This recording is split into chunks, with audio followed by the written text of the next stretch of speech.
سورہ یوسف مکہ مکرمہ میں نازل ہوئی اور اس سورت کا شان نزول کچھ اس طرح ہے کہ یہودیوں کے علماء نے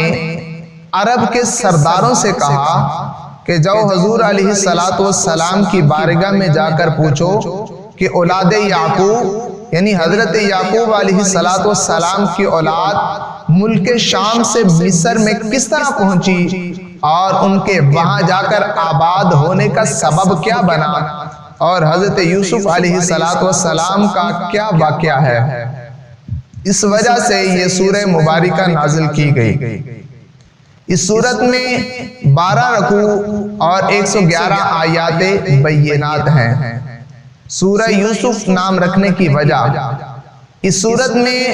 اللہ کے نبی حضرت یوسف علیہ السلام کے حالات زندگی اور آپ کی سیرت کا تفصیل سے ذکر کیا گیا ہے، اس وجہ سے اس سورت کا نام سورہ یوسف رکھا گیا ہے۔ سورہ یوسف کے بارے میں حدیث مصطفیٰ حضرت عبداللہ بن عباس رضی اللہ تعالی عنہما فرماتے ہیں کہ ایک دن یہودیوں کے علماء میں سے ایک عالم جو کہ تورات کا قاری تھا حضور تاجدار مدینہ صلی اللہ تعالی علیہ وسلم کی بارگاہ میں حاضر ہوا۔ اس وقت نبی اکرم نور مجسم صلی اللہ تعالی علیہ وسلم سورہ یوسف کی تلاوت فرما رہے تھے۔ یہودیوں کے عالم نے جب حضور نبی اکرم صلی اللہ تعالی وسلم سے سورہ یوسف کی تلاوت سنی تو عرض کرنے لگا، اے محمد مصطفیٰ صلی اللہ تعالی علیہ وسلم، آپ کو یہ سورت کس نے سکھائی ہے؟ تو حضور تاجدار مدینہ صلی اللہ تعالی وسلم نے ارشاد فرمایا کہ مجھے یہ سورت اللہ تعالی نے سکھائی ہے۔ تو یہودیوں کا عالم یہودیوں کے پاس جا کر ان سے کہنے لگا، اے یہودیوں،